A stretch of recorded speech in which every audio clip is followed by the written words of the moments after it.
Gimana? Kalau begitu saya rasa sudah cukup paham dengan materi yang sudah diberikan. Ya, Mau tanya Pak? ya silakan Raffi, nggak apa-apa, santai saja. Jangan terlalu kaku ya, santai aja, santai aja, santai. Ya, kalau nggak rileks itu nggak bakalan masuk dalam kepala ya nanti. Santai aja. Kayak apa ya? Kayak diskusi sore gitu. Ya. Bebas saja, jangan terlalu kaku, jangan terlalu formal ya. Santai-santai aja, rileks gitu loh. Oke, silakan Raffi.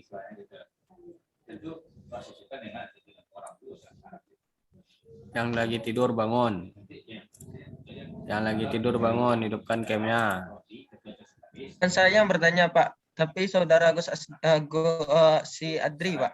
Agus Adri. Oh ini ya. Silakan Agus. Bisa Bapak jelaskan yang itu tentang tauhid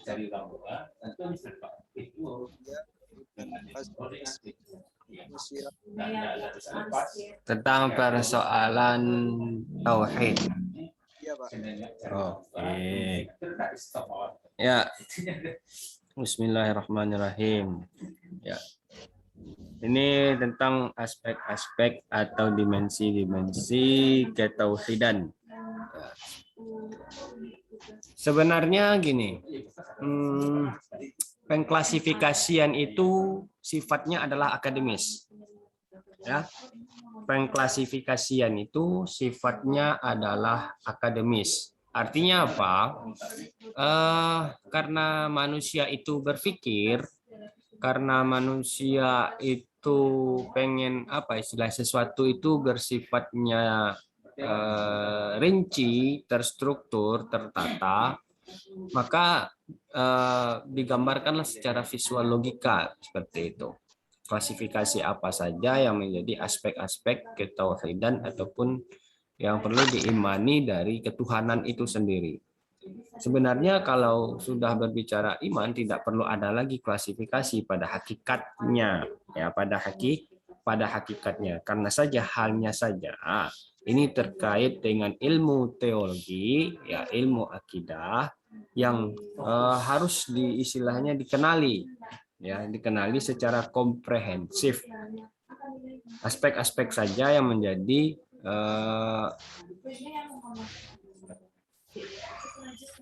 bahan ataupun ruang lingkup yang perlu diimani dari sisi-sisi ketuhanan. Maka diambillah ada aspek namanya aspek rububiyah, ada aspek uluhiyah dan ada aspek asma was sifat. Ya. Nah, ketiga aspek itu apakah terpisah? Tidak bisa dipisahkan. Semuanya satu dalam kesatuan. Jadi ketika mengimani kepada Allah atau mentauhidkan Allah, maka ketiga unsur itu harus terpenuhi dalam satu waktu gitu. Ya, dalam satu waktu. Tidak bisa siapa ini? Oke. Nah, jadi itu pengklasifikasian itu hanya bagian dari aspek-aspek rasional untuk dikenali oleh manusia. Ada aspek uluhiyah, ada aspek rububiyah, dan ada aspek asma wa sifat. Ya, jangan hanya nanti seperti kita terjebak dalam keyakinan terpisah dalam mengimani dan mentauhidkan Allah Subhanahu wa taala atau mentauhidkan Rabb semesta. Contohnya seperti apa? Kita ada menjelaskan klasifikasi seperti itu karena ada isyarat ya yang menggambarkan manusia terjebak pada pemisahan antara aspek uluhiyah dan aspek rububiyah. Contoh orang kafir Quraisy. Ya, contoh orang kafir Quraisy. Ketika ditanya oleh Nabi Muhammad ketika ditanya kepada mereka, kenapa kalian menyembah patung dan berhala? Lalu mereka mengatakan, linataqarraba ilallahi zulfa. Kami melakukan ini agar kami bisa mendekatkan diri kepada Allah. Bahasanya seperti itu. Ketika mereka ditanya man khalaqas samawati wal ard, ketika mereka ditanya siapakah yang telah menciptakan langit dan bumi, maka mereka menjawab la yaqulanallah. Mereka pasti akan menjawab Allah lah yang telah menciptakan langit dan bumi. Nah, persoalannya mereka meyakini Allah sebagai pencipta. Lalu itu adalah aspek rububiyah, pengakuan bahwasanya Allah yang menciptakan segala sesuatu. Namun ada hal yang perlu diperbaiki, yaitu dalam aspek penghambaan mereka kepada Allah dalam sisi ubudiyah. Ya, yang disebut dengan uluhiyah atau keilahiyahan. Ya. Walaupun pada hakikatnya tidak boleh ada pemisahan antara itu. Namun ada manusia yang terjebak dalam pemisahan antara yang dinamakan rububiyah, uluhiyah, asma dan sifat. Ya. Nah, makanya dijelaskan secara ilmu teologi atau dijelaskan secara pendekatan kalam. Ya, ada aspek-aspek yang tidak boleh terpisah dalam keimanan atau dalam ketauhidan kepada Allah. Ya, agar tidak terjebak dalam pemisahan tersebut. Karena apa? Sudah digambarkan oleh Al-Qur'an. Ya. Apakah orang kita katakan orang kafir Quraisy tidak kenal dengan Allah? Mereka kenal. Ya, mereka la yaqulanallah. Ketika ditanya siapa yang menciptakan langit dan bumi beserta seisi, mereka menjawab Allah lah yang menciptakan. Namun sayangnya, ketika penghambaan dan peribadahan mereka itu tidak langsung kepada Allah Subhanahu wa taala, menjadikan sesuatu perantara antara mengambil cara sendiri dalam penghambaan diri kepada Allah dengan mengambil sesuatu selain daripada Allah. Ya, itu yang menjadi kekeliruan yang perlu diluruskan dalam penghambaan diri kepada Allah Subhanahu wa taala. Ya. Oh, kenapa orang kafir Quraisy dulu katakan kafir? Kita belum bicara terminologi kafir ya. Kenapa orang kafir Quraisy dulu memusuhi Nabi Muhammad SAW? Apakah ketika misalnya Abu Lahab ataupun dikenal dengan Abul Hakam, orang jarang menyebut ya Abu Lahab itu dengan Abul Hakam. Artinya apa? Abul Hakam itu artinya orang yang bijaksana. Ya, ketika Abu Lahab ditanya, bagaimana ponakanmu tentang ponakanmu? Abu Lahab pun akan dengan senang hati akan menjawab, dia adalah orang yang jujur, shadiqul masduq. Orang yang jujur dan lagi dipercaya perkataannya. Lalu apa yang menyebabkan sehingga ada kebencian begitu besar terhadap Islam? Bukan perkara mereka tidak mengimani kenabian Nabi Muhammad SAW dan apa yang risalah yang diturunkan. Namun ada kegengsian namanya. Ya. Nah, contoh jangan jauh-jauh lah kita berbicara tentang apa yang dialami oleh para umat Islam pada awal Islam itu disiarkan. Sekarang saja contoh realita. Apa yang menyebabkan orang bungkam terhadap kebenaran? Coba siapa yang bisa menjawab? Apa yang menyebabkan orang bungkam terhadap kebenaran? Kita nggak usah jauh-jauh lah berbicara tentang apa yang dialami, apa yang terjadi ketika zaman Nabi Muhammad SAW. Ketika ditanya orang Arab itu siapa orang yang paling jujur, mereka akan menjawab Nabi Muhammad lah yang paling jujur. Tapi kenapa mereka masih menentang apa yang disampaikan oleh Nabi Muhammad SAW? Terdapatnya banyak pendapat, Pak. Gengsi, Pak. Gengsi, Pak, gengsi. Apa gengsi? Gengsi yang kayak gimana? Coba jelaskan. Gengsi. Biar kalian berpikir lah. Saya kasih. Sekalian, kalau nggak terjawab, kita sudahi saya. Kita nggak kuliah-kuliah lagi. Coba. Gengsinya tuh kayak misalnya kan agama orang tuh udah lama bagi mereka dan mereka juga jadi gimana Pak? Kalau orang gengsi itu kan mereka pikirannya tuh tertutup gitu Pak, nggak membuka diri untuk perubahan Pak. Jadi bagi mereka harga diri jika mereka ikut agamanya yang disiarkan oleh Nabi Muhammad, jadi mereka itu Pak gengsi Pak. Coba kita baca sejarah lagi ya. Kita baca sejarah lagi. kekuasaan yang berdasarkan kepada doktrin agama itu ada di mana? Ketika itu ya, ketika Islam awal berkembang di Jazirah Arab.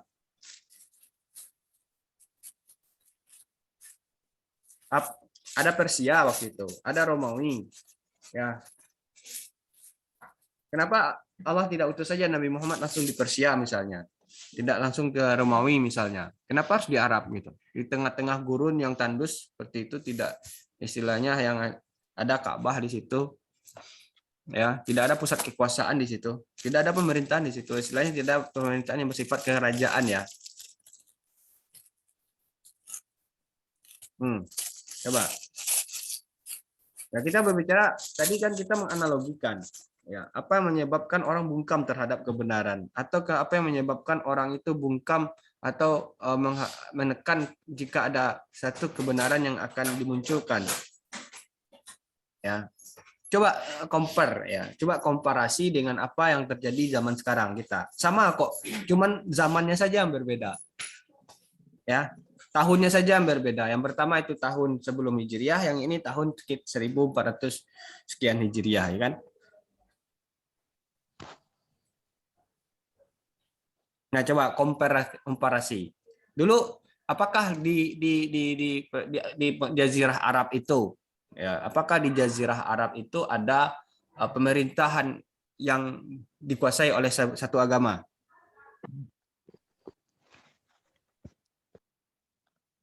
Ya. Beda dengan Persia. Persia apa coba? Persia. Yo. Nah, Persia. Kenapa di Arab itu kan berada di tengah-tengah? Ya. Di sebelah utaranya ada Romawi, di sebelah selatannya atau timurnya itu ada Persia. Ya. Ada dua kekuasaan yang sudah berdiri sekian ribu tahun. Tapi kenapa mereka tidak menguasai yang namanya Mekah? Wallahu a'lam, Pak. Nah, iya. Waktu itu sudah kuliah kita, wallahu a'lam saja jawabannya lagi ya. Ya, nanti besok kita jawab saja pertanyaan-pertanyaan. Jawabannya Allahu a'lam. Ya, besok saya kasih juga materi, saya kirim besok materi ketiga, materi keberapa lagi tuh? Ke 5, 6, 7, 8. 9, 10 sampai dengan materi ke-14 saya bikin semuanya. Materi pertama ke-7 Allahu a'lam, materi ke-8 Allahu a'lam saya kan. Saya kasih judul materinya atau saya kasih keterangan di bawahnya Allahu a'lam. Selesai tugas saya. Ya, langsung kita UAS aja lagi. Yo, ayo kita diskusi saja. Jangan kalian jangan kaku lah. Makanya santai aja kuliah tuh Pak. Kapan kuliah saya kasih kuliah tiap hari kalian nanti. Nah, ayo. Siapa? Coba. Saya lapar nih. Boleh saya makan nih? Boleh Pak, boleh. Ya. Kalian boleh makan, boleh minum, nggak boleh tidur. Ada yang tidur mana nih? Yang tidak live cam ini biasanya tidur ini. Ya, sama saya santai aja, jangan terlalu kaku. Ya, karena kalau udah tegang duluan, nah udah mental itu nggak ada yang masuk kepala itu. Sheila bangun, Zaki bangun, Ahmad Kramul Fikri bangun, Nur Widat bangun, Atika Falisa bangun, Muhammad Ilyas bangun. Orang tidur semua ini. Kecuali memang kan baru bangun semuanya. Ada Pak. Kecuali Pak saya lagi nyuci, Pak saya lagi masak. Oke, silakan. Coba jawab.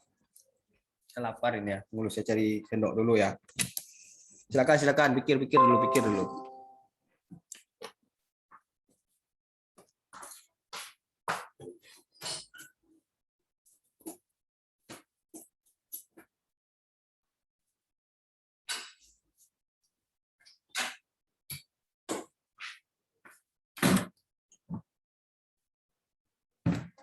Kok diam? Jawab aja lah, saya dengar kok.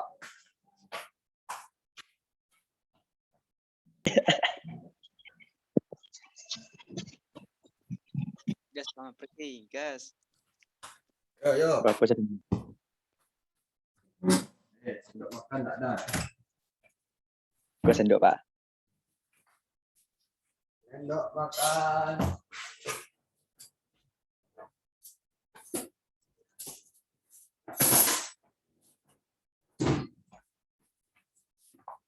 Ayo, ayo. Ya, ini kan di rumah semua kan? Iya, Pak. Kalau di rumah semua, saya yakin tidak ada yang kelaparan. Ya, karena takutnya ada yang belum makan nanti tinggal di kos, tapi tinggal di kos, ini ada kemungkinan nggak makan. Nah, berdosa pula saya makan depan dia nanti kan. Kalau nggak makanlah ke sini kalau gitu. Yuk, siapa yang bisa jawab? Habis itu pulang lagi, lah. Coba saya, Pak. Nah, coba lah. Di apa coba? Kenapa di Mekah? Apa tadi soalnya, Pak? Lupa apa? Apa tadi itu? Kenapa di Mekah kenapa tidak di Kenapa Mekah itu? Kenapa di Rasulullah diturunkan di Mekah, sedangkan di sisi lainnya ada kota Romawi dan kota Persia yang sudah ada kekuasaan sejak dahulu kala. Dulu kala tahun berapa tuh? Sama dinosaurus. Oke, tadi kan kita coba runut pertanyaan tadi. Pertanyaan pertama dari apa tadi? Adri, kenapa minta menjelaskan kembali tentang persoalan uluhiyah, rububiyah dan asma wa sifat. Oke, sudah. Tapi pertanyaannya kenapa itu itu kan sesuatu yang dibahas dalam kajian teologi ya, dalam kajian akidah. Kenapa? Ya ada orang mentauhidkan Allah itu tapi tidak apa istilahnya komprehensif gitu loh bahasanya, tidak utuh gitu ya, tidak utuh. Makanya ada aspek-aspek yang tidak bisa terpisahkan ketika kita mentauhidkan Allah ya. Aspek meyakini Allah sebagai pencipta, mengatur, ya, merajai, menguasai, memiliki segala-galanya yang ada ini. Baik yang kita ketahui ataupun tidak ketahui. Baik yang sudah ada ataupun nanti yang apakah ya Allah alam apa yang Allah ciptakan seterusnya ya. Adalah semua atas milik dan kekuasaan Allah. Ada aspek selain aspek pengakuan itu, ada aspek peribadahan, penghambaan. Ya, penghambaan. Dan juga bahwasanya meyakini Allah itu juga punya nama dan nama yang mensifati sifatnya. Ya. Nama yang mensifatinya. Nah, itu tidak boleh juga ya. Ada yang mustahil bagi Allah. Ya, sifat yang mustahil bagi Allah. Sehingga nama itu pun tidak pantas untuk Allah. Contoh, pelupa. Ya, itu mustahil bagi Allah. Terus ada juga lahu syarikun fil mulk, ada penguasa lain selain daripada Allah, itu mustahil juga. Ya. Allah itu lalai, Allah itu tidur, itu mustahil. Ya. Ada yang mustahil. Mustahil sifatnya pasti mustahil pula namanya, karena tidak nama sifat namaan itu mensifati mensifati sifatnya. Tuh pertama sekali. Nah, jangan orang Arab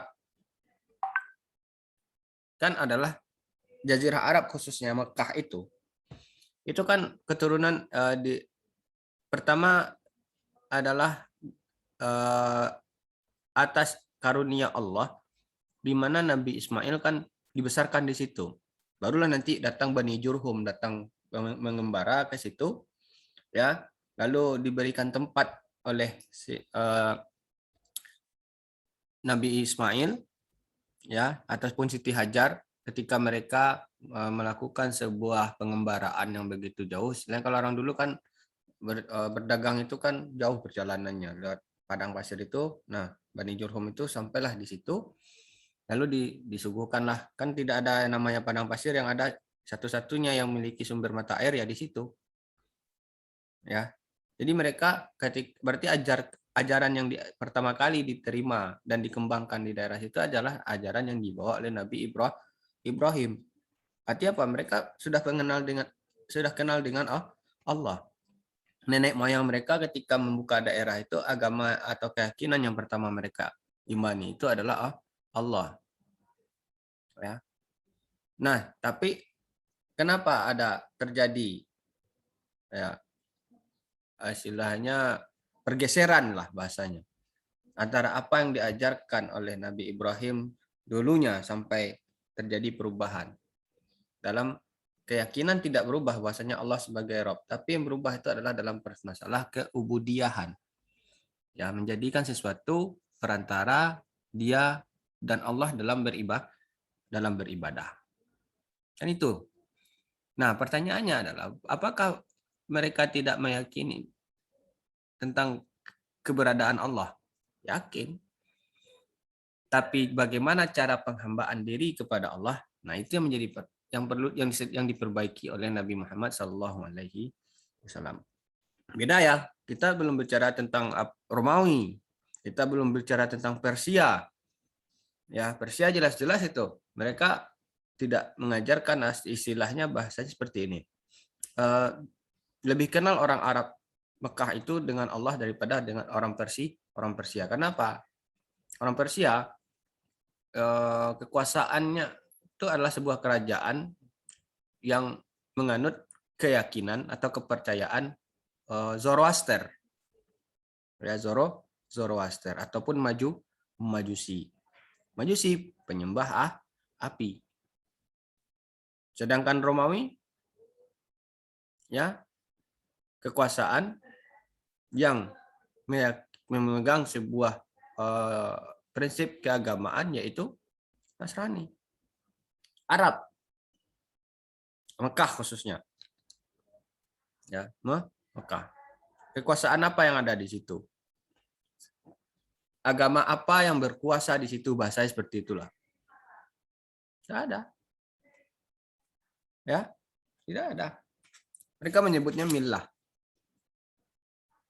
ya, millah Ibrahim. Tapi sayang, ya,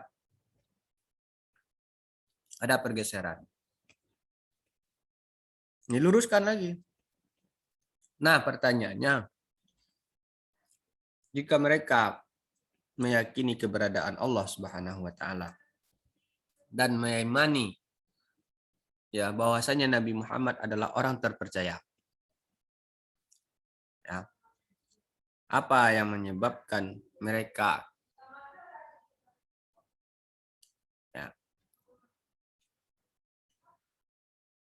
sampai menolak atau memusuhi apa yang disampaikan atau yang diajarkan oleh Nabi Muhammad SAW. Ya. Kan itu. Ya.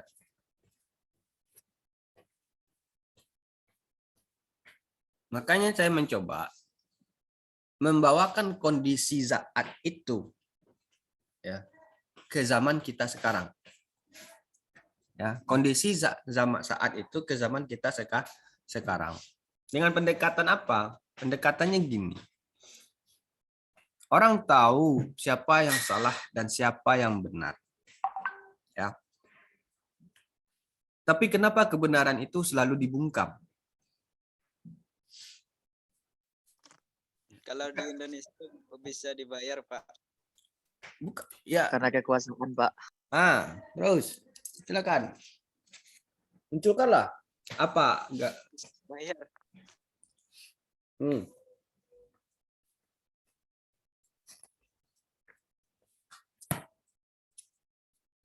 Kenapa?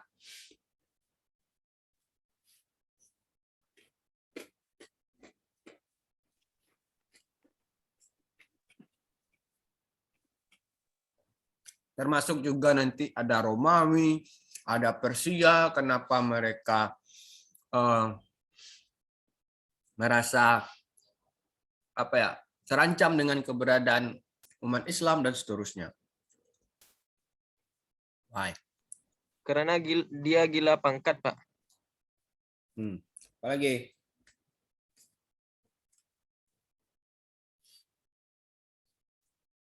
Ayo, apa lagi?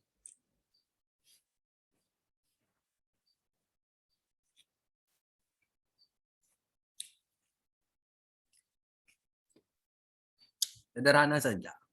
Betul itu, semuanya betul tadi. Ya. Pertama, merasa terancam kekuasaannya akan hilang. Ya. Abu Hakam, pemuka kaum. Yang memusuhi Nabi Muhammad kan orang pembesar penguasa-penguasa saja. Ya. Ada istilahnya identitas yang ingin dipertahankan. Ya. Ada identitas yang ingin dipertahankan. Ada kekuasaan yang ingin dipertahankan. Ada kepentingan yang ingin diperjuangkan. Ya, makanya Abu Hakam, ya pembesar-pembesar kaum kafir Quraisy itu, ya kita belum termasuk terminologi kafir ya. Nanti nggak salah nanti saya akan upload videonya. Nggak salah pernah di lokal lain saya sudah bicara tentang terminologi kafir itu, apa itu kafir dan seterusnya. Nanti akan saya upload.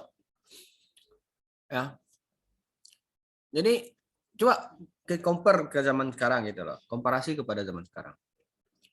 Tidakkah kebenaran juga mengalami nasib yang sama? Ya kan? Bukan karena faktor keyakinan, bukan. Mereka sudah tahu kok mana yang benar, yang salah sudah tahu. Ya. Tak mungkin orang nggak tahu mana yang benar dan yang salah. Tak mungkin. Ini kalau kita bicara tentang logika ya, ataupun dengan kalau secara filsafat itu akal itu bisa bisa mendeteksi bahasanya ya, mana yang benar dan mana yang salah. Ya, kan manusia diberi akal pikiran, diberi akal yang bersifat berpikir, ada juga akal yang bersifat hati ataupun rasa.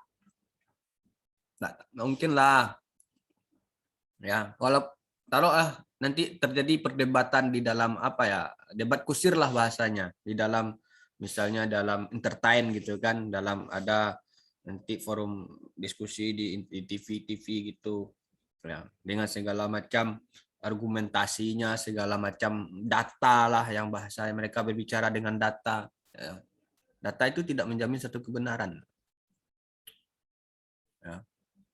Tapi apakah tahu mereka mana yang benar dan mana yang salah? Tahu. Tapi kenapa masih mereka bertahan dalam kesalahannya?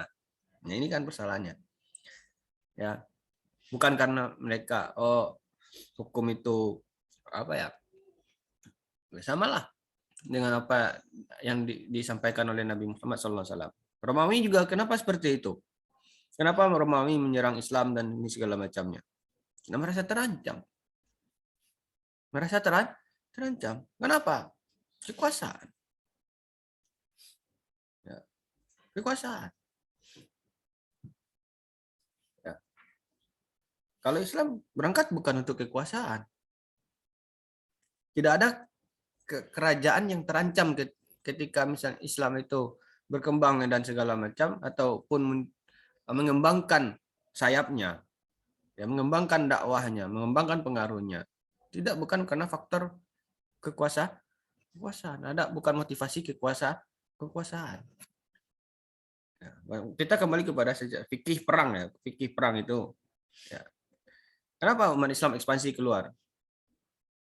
Ya, yang kita tahu kan tahun segini perang, tahun segini perang, tahun segini perang. Tidak pernah dijelaskan dalam sejarah atau dalam materi pendidikan kita apa yang menyebabkan ekspansi itu terjadi. Ya. Ada dalam hukum apa istilahnya? Hukum kerajaan.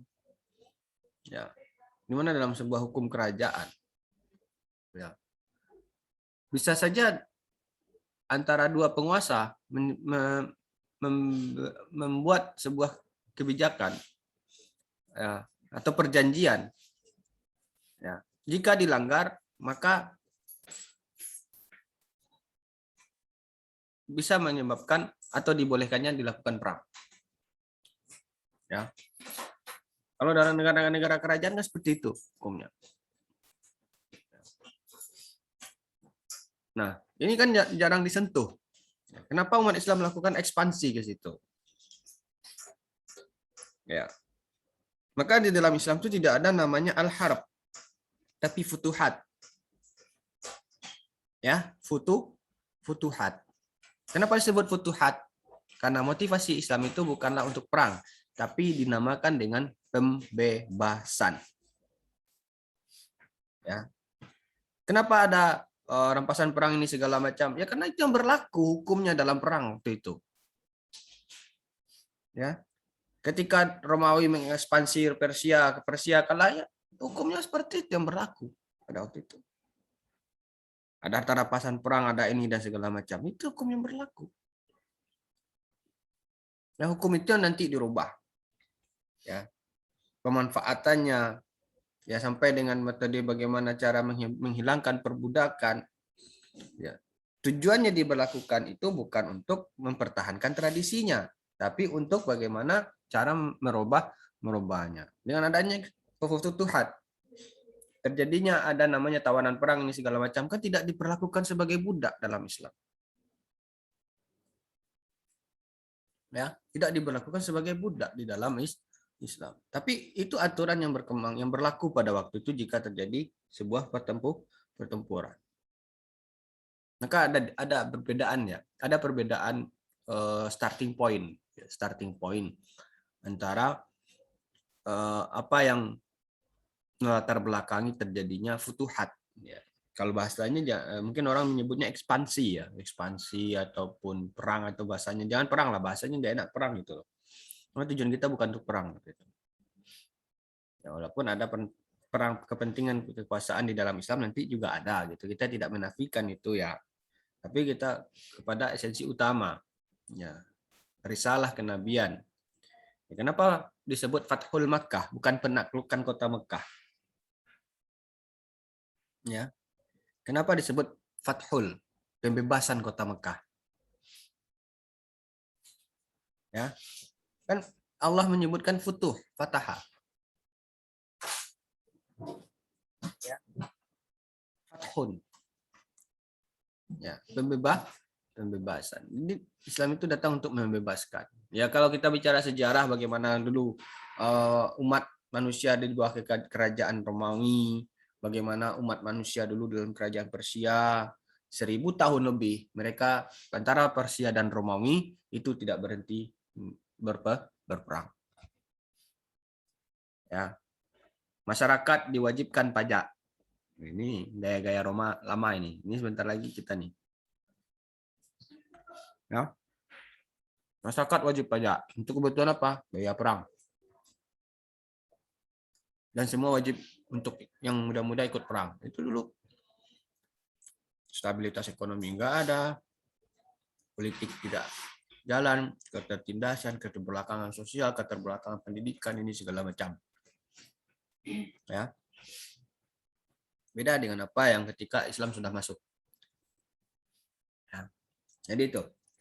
Saya coba guys buka apa istilahnya ya, istilahnya hal-hal clue lah bahasanya ya, sehingga mau mengeksplorasi lebih dalam lagi terkait dengan hal-hal yang bersifatnya apa bahasanya ya, wawasan lah gitu, wawasan. Ya kajian pemikiran ini sebenarnya kajiannya adalah kajian kepada lebih menekankan kepada wawasan kita gitu, wawasan kita yang harus mencoba untuk membuka agar tidak terkotak-kotak ataupun tidak terlalu sempit gitu loh bahasanya. Terutama dalam kita memahami yang dinamakan dengan aspek-aspek berkaitan dengan aspek-aspek Islam ataupun tentang keislaman seperti itu. Secara khusus ya, karena mengantar studi pemikiran Islam seperti itu. Dan bagaimana cara kita berpikir gitu. Termasuk dalam bagaimana cara kita berpikir tentang sejarah juga. Makanya saya bilang tadi, ada yang namanya futuhat, ada yang namanya ekspansi gitu. Ya. Apa bedanya antara perang dengan apa? Ekspansi dengan futuhat seperti itu. Futuhat itu pembebasan. Pembebasan itu nanti kita lihat dari apa indikatornya. Indikatornya apa yang terjadi setelah umat Islam datang ke situ. Ya. Maka kita harus tahu kenapa umat Islam melakukan ekspansi. Jangan hanya perang saja, perang tahun sini, perang. Jadi seolah-olah Islam itu perang aja. Ya, itu akan menciptakan psikologi yang ya ketika kita misalnya sering berbicara Islam tuh perang tahun segini, perang tahun segini, perang tahun segini, perang tahun segini. Akhirnya yang terbentuk dalam alam bawah sadar kita itu, dalam mindset kita itu Islam sudah biasa berperang. Hati-hati itu. Ya. Hati-hati pembentukan Anda terbentuk nanti dengan apa yang Anda baca ya atau apa yang Anda pelajari. Ya. Tapi jarang menyentuh apa yang menyebabkan sehingga umat Islam melakukan ekspansi ke Persia, melakukan ekspansi ke Romawi misalnya. Jarang disentuh itu. Ya, yang hanya ada tahun jumlah pasukan umat Islam sekian, jumlah pasukan mereka sekian, umat Islam mengalami kemenangan. Dah habis. Akhirnya setelah itu umat Islam melakukan ekspansi ke sana, ke sana, ke sana, ke sana, ke sana, tanpa menjelaskan apa yang menjadi faktor ya indikasi sehingga terjadi hal-hal ya ekspansi ataupun futuhat seperti itu. Maka jangan kita samakan ya, jangan kita sama dengan nasib kita dengan orang yang tidak kenal Islam. Ya. Bagaimana orang tidak kenal Islam yang mereka dikenalkan dengan Islam dengan wajah yang menakutkan. Ya. Contoh misalnya, coba saya contoh. Saya coba contoh sekarang. Ketika ini Anda apa saja kan ya, Anda resapi saja, jadi Anda renungkan saja sendiri. Saya kasih analogi. Ketika Anda melihat orang pakai celana jingkrang, artinya celana gantung ya, celana gantung, terus pakai baju gamis, lalu jenggotan, dan pakai sorbanan. Ataupun kalau perempuan, dia pakai jilbabnya lebar, pakai cadar, pakai kaos kaki, pakai mindset tangannya, ya. Pertanyaannya, apa yang muncul dalam pikiran Anda ketika melihat pemandangan seperti itu? Ya.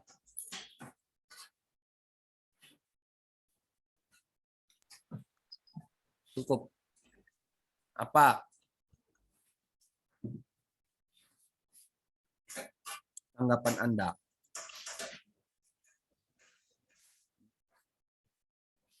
Jangan nggak pulas. Silakan jawab sendiri saja di dalam hati. Ya. Silakan jawab sendiri di dalam hati. Pertanyaan saya selanjutnya ada, mereka yang radikal atau Anda yang radikal?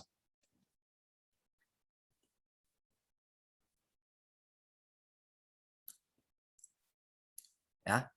Mereka yang radikal atau Anda yang radikal? Kenapa saya jawab saya sampaikan seperti itu? Ya.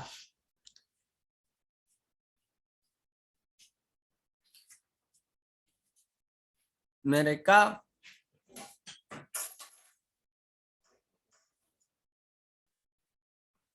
secara syariat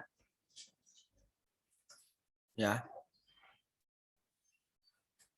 tidak ada satupun yang bertentangan dengan agama. Cara berpakaiannya, ya, cara berpakaiannya tidak ada satupun yang bertentangan dengan agama. Satu. Lalu kenapa Anda punya pikiran seperti itu? Berarti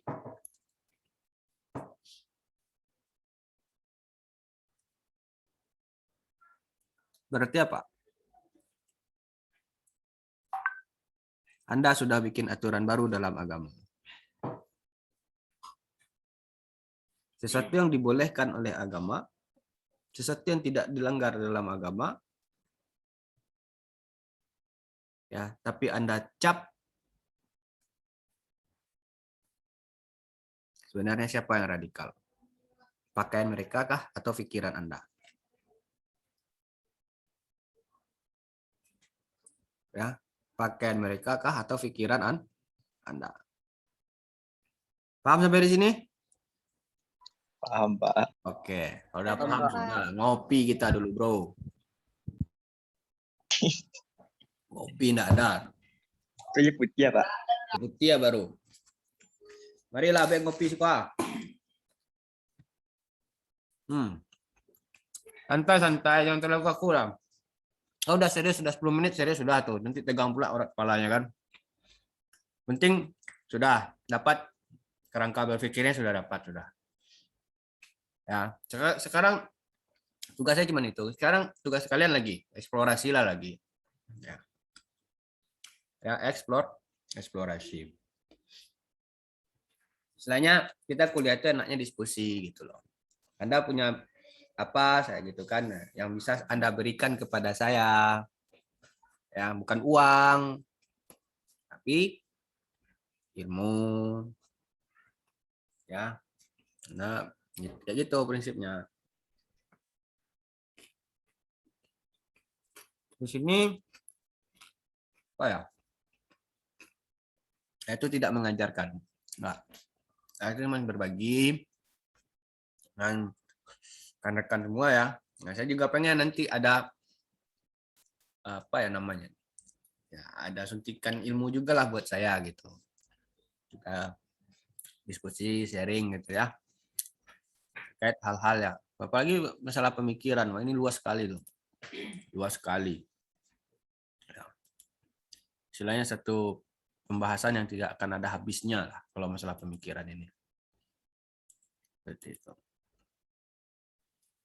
Nah, saya kira itu pertanyaan tadi sudah terjawab ya, dan sudah banyak juga saya berikan istilahnya kita sampaikan hal-hal yang mungkin istilahnya untuk memancing cara berpikir kita ya dengan memberikan sebuah frame baru atau fragma baru terserahlah namanya ya untuk ya sehingga nanti terpancinglah cara kita berpikir gitu. Terpancing cara berpikir, terpancing rasa penasaran kita, terpancing rasa keingintahuan kita, ya itu penting, ya. Tapi kalau itu berilmu apa ya belajar itu karena ada rasa ingin tahu dulu ya, belajar itu karena ada rasa ingin tahu dulu. Nah sulitnya kenapa malas belajar Pak? Kenapa saya malas belajar Pak? Ya karena rasa ingin tahunya nggak ada atau kurang misalnya. Ya, Anda makan karena ada rasa lapar dulu. Kalau Anda tidak punya rasa lapar, ya sulit bagi Anda untuk bisa makan gitu loh. Kayak saya nih, lapar, saya makan. Ya. Dan Anda, saya rasa belum lapar, belum haus. Karena saya lihat dari tadi tidak ada yang makan, tidak ada yang minum. Ya, berarti Anda belum punya rasa lapar, belum punya rasa haus. Begitu. Nah, bagaimana agar saya bisa makan? Ya, saya harus lapar dulu. Ya. Nah, makanya bagaimana cara Anda bisa belajar? Ya, Anda harus punya rasa pengen tahu dulu. Ya. Kayak gitu. Oke. Nah, itulah kira-kira jawabannya untuk pertanyaan apa ya, istilahnya penjelasan ataupun ya penjelasan saya bahasanya kayak gitu ya. Terkait dengan pertanyaan disampaikan oleh teman kita tadi, siapa namanya? Nah, tadi namanya. Udah hilang pula orangnya. Nah, apa lagi? Ada yang mau ditambahkan? Silakan. Ada yang mau ditanggapi? Silakan. Apa yang mau ditambahkan? Silakan.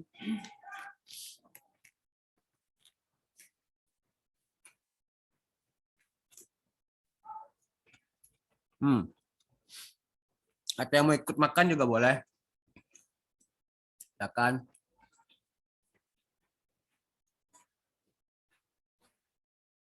Ini tadi nih.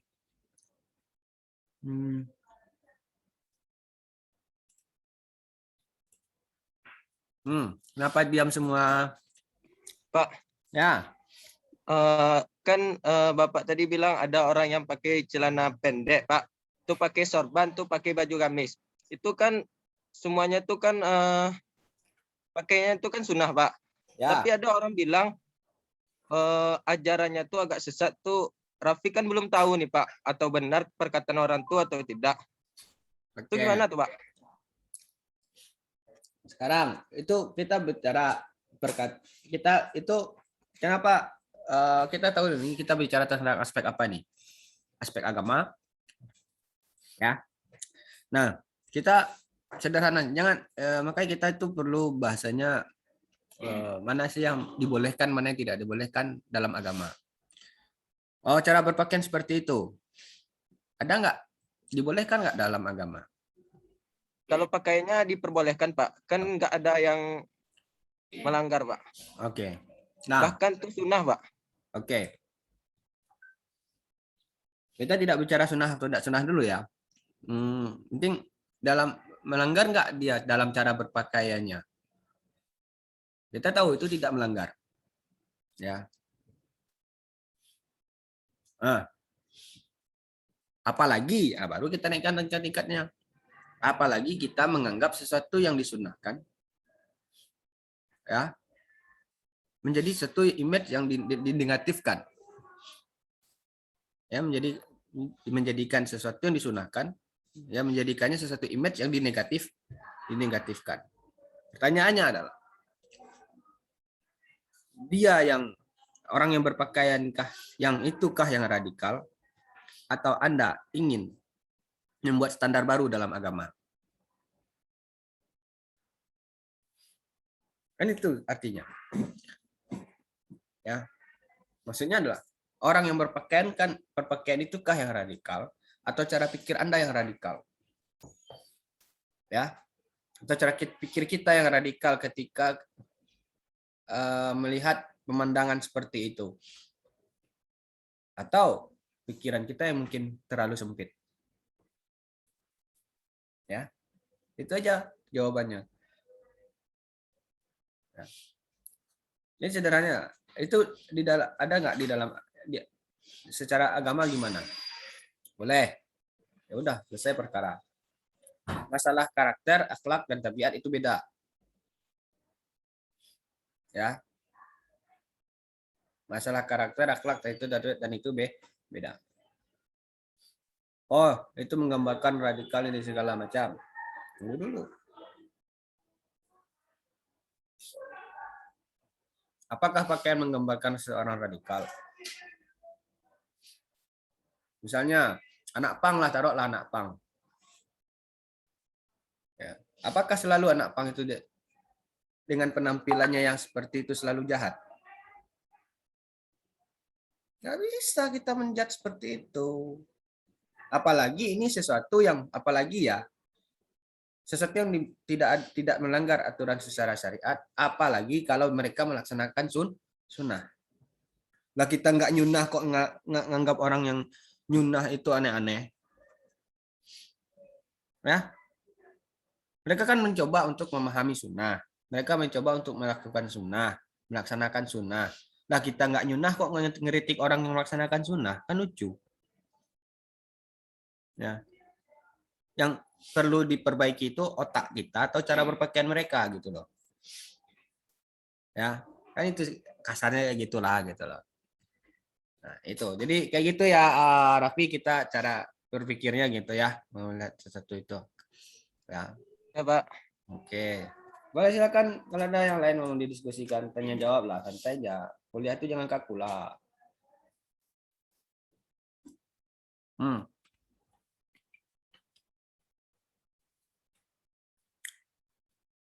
Sepertinya sudah paham. Ya. Ini udah jam 9, udah 1 jam. Udah, kuliah itu nggak boleh lama-lama. Ya, kuliah itu nggak boleh lama-lama. Makin lama nanti, ya, makin banyak yang tidak paham. Itu masalahnya. Ya, bukan masalah waktunya ya. Kalau waktunya memang harusnya 1 jam 30 menit. Ya, 1 jam 30 menit itu waktu yang diberikan. Ya, tapi optimalisasinya itu cuma 45 menit. Ya, lebih dari 45 menit secara ilmu. Nah, ini mantap juga saya nih kan. So, paham banyak-banyak ilmu gitu. Dalam teori ilmu psikologi ataupun ilmu kejiwaan ataupun kesehatan, konsentrasi manusia itu mampu hanya 45 menit. Untuk bisa fokus itu udah lama itu. Nah, butuh relaksasi. Butuh relaksasi dulu, santai dulu gitu kan. Makanya kalau dikasih materi terus cepat bosan kalian kuliah nanti. Seolah kuliah itu menakutkan gitu kan. Seolah kuliah itu menyusahkan. Seolah itu kuliah itu makalah aja. Maka saya nggak pengen ngasih makalah sama kalian tuh. Saya pengennya kalian tuh baca, terus sampaikan sama saya apa yang kalian baca. Jadi saya nambah ilmu juga. Kayak gitu. Nah, kalau penulisan, kalian belajar dulu bagaimana metode penulisan, bagaimana cara metode penulisan makalah, bagaimana cara menulis karya ilmiah, ya. Nah, belajar dulu metodenya. Nah, kalian belum belajar metode, saya suruh pula bikin makalah. Saya yang gila nanti. Nah, ya gitu. Ini kalian tuh pentingnya tugasnya sekarang itu adalah membaca dulu. Ya, saya tulis makalah, tulis saja apa yang sudah kalian tahu, tulis apa yang sudah kalian baca, tulis dalam catatannya, kan itu aja. Ya. Baru sampai jika nanti sudah belajar bagaimana metode penulisan, nah baru kita praktekkan dalam membuat materi ataupun makalah. Ya gitu. Nah, jadi itu yang perlu kita jawaban dari pertanyaan ataupun apa tadi, sesuatu yang perlu dijelaskan kembali terkait dengan materi yang sudah disampaikan dan beberapa hal ataupun aspek yang ditambahkan tadinya. Oke, lanjut. Pak, Hmm. jadi kan Pak tadi ada nonton video Bapak yang ketiga kalau tidak salah Pak. Di situ kan membahas tentang perkembangan Islam setelah Nabi Muhammad meninggal. Kan ada pemilihan khalifah gitu kan Pak. Terus terjadi pertentangan antara orang-orang tuh waktu jabatan Ali bin Abi Thalib Pak. Kan terbagi jadi kayak 2 kubu awalnya. Dan sudah sampai ke mengkafirkan salah satu pihak yang lainnya gitu kan Pak. Terus kenapa masih kalau udah jelas salah gitu kan Pak, orang-orang tuh kenapa masih itu Pak, kenapa masih ada alirannya sampai sekarang tuh Pak? Tidak bisakah ada suatu solusi gitu untuk mengembalikan Islam ini ke satu pemahaman gitu, Pak? Wes. Oke, Pak. Oke, berat pertanyaannya nih. Langsung ke Al-Quran aja saya jawab ya. Kalau gitu susah saya jawabnya. Ke Al-Quran aja saya jawab dulu. Saya cari ayat berapa lupa saya hati. Boleh ya, Al-Quran saja saya jawabnya. Kalau itu pertanyaannya saya langsung ke Al-Quran saja jawabannya. Bentar ya, saya cari dulu lupa saya ayatnya berapa nih. Nah.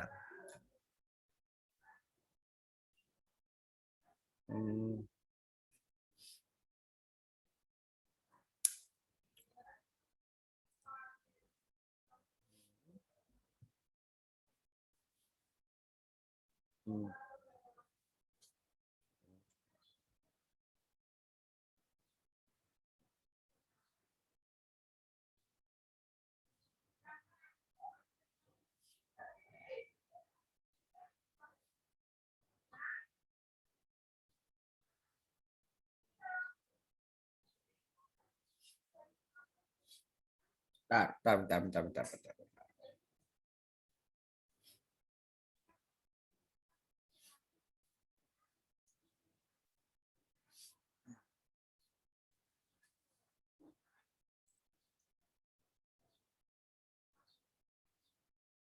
Al-An'am 35.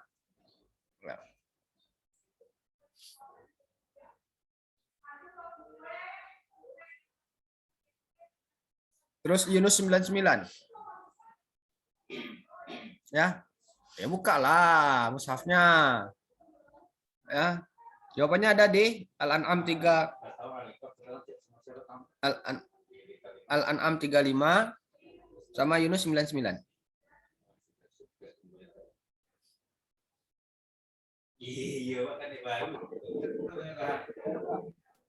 Dah.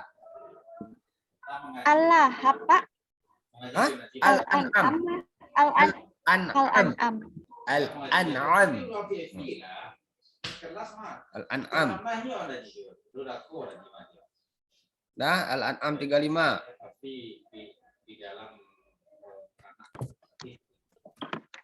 Sama Yunus 99. Ya, coba baca.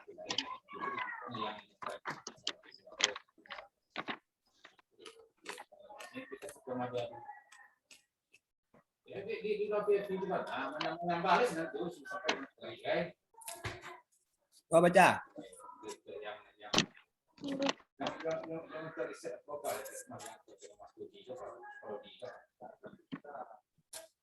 Artinya, Pak, Ya, artinya aja artinya. Boleh. artinya, dan jika kita berpaling, mereka terasa berat bagimu Muhammad, maka sekiranya engkau dapat membuat lubang di bumi atau tangga ke langit, lalu engkau dapat mendatangkan mukjizat kepada mereka, maka buatlah. Dan sekiranya Allah menghendaki, tentu Dia jadikan mereka semua mengikuti petunjuk. Sebab itu, janganlah sekali engkau termasuk orang yang bodoh. Jangan jadi orang bodoh kita tuh. Maksudnya, Pak, nggak ngerti. Nggak tahu, cari sendiri. PR. Ya, nah tuh Yunus 99.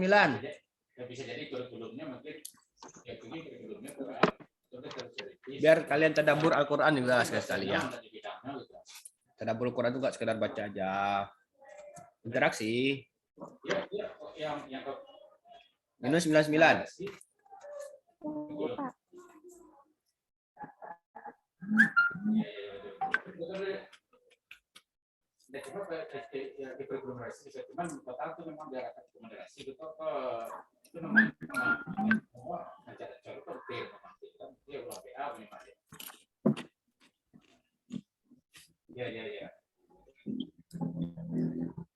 Yunus surat ke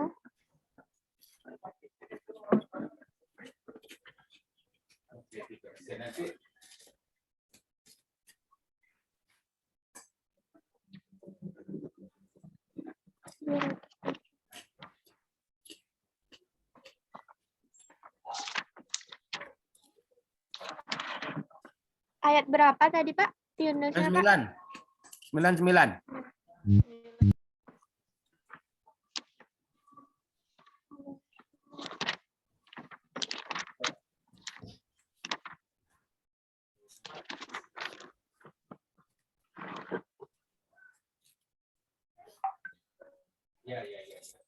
Artinya, dan jika Tuhanmu menghendaki, tentulah beriman semua orang di bumi seluruhnya. Tetapi apakah kamu hendak memaksa manusia agar mereka menjadi yang beriman? Manusia itu punya nafsu, punya akal, dan punya setan. Ya. Makanya manusia itu mulia jika mereka beriman. Tuh, jawabannya sederhana kayak gitu dulu aja lah. Manusia punya nafsu, punya pikiran, punya setan. Dah. Nah, kalau pengen menjadikan manusia malaikat semua, hilangkan setannya, hilangkan pikirannya, hilangkan nafsunya. Ya. Artinya apa? Berubah menjadi yang lain selain dari manusia. Oke? Ya kira itulah sederhana jawabannya ya. Kayak gitu. Nah, jadi saya susah-susah nanti saya jawab langsung aja ke Al-Quran jawabannya. Ya, jawabannya. Nah, ada dalam Al-Quran jawabannya itu. Nah, kalau mau bertanya-tanya banyak pertanyaan, nah, buka aja Al-Quran ada jawabannya dalam tuh. Ya. Masalah jodoh, cari dalam Al-Quran ada tuh. Masalah rezeki ada dalam Al-Quran tuh. Ya. Gitu. Masalah galau ada dalam Al-Quran obatnya. Tanya aja Al-Quran, ada solusinya dalam Al-Quran. Nah, itulah dulu, lama-lama kali kuliah nih malas ya. Nah, silakan nanti insya Allah pertemuan selanjutnya silakan ya kalian kasih saya hadiah gitu kan. Hadiahnya bukan buku, bukan apa, kasih saya ilmu, kasih saya wacana-wacana baru gitu kan, sesuatu yang kalian dapatkan lah gitu untuk menambah juga wawasan saya. Ya, berbagilah kita gitulah, berbagi aja lah kita dalam ilmu, berbagi dalam kebaikan bahasanya ya, berbagi dalam kebaikan. Ya, insya Allah kita cukupkan dulu sampai di sini pertemuan kita pada sesi kali ini. Insya Allah akan kita lanjutkan pada pertemuan berikutnya, tapi Allah alam kapan. Ya. Ya, mungkin dari itu saja dari saya untuk materi ini secara formal. Ya, kita cukupkan. Jika pengen masih live silakan. Ya, kita masih pengen live silakan. Mau bercengkrama dulu silakan. Dari saya mungkin itu saja. Mohon maaf atas segala kekurangan, ya, keanehan dan kerancuan yang saya sampaikan dan juga yang lain lah. Wabillahi taufiq wal hidayah. Subhanakallahumma rabbana wa bihamdika asyhadu an la ilaha illa anta astaghfiruka wa atubu ilaik. Wassalamualaikum warahmatullahi wabarakatuh. Waalaikumsalam warahmatullahi wabarakatuh.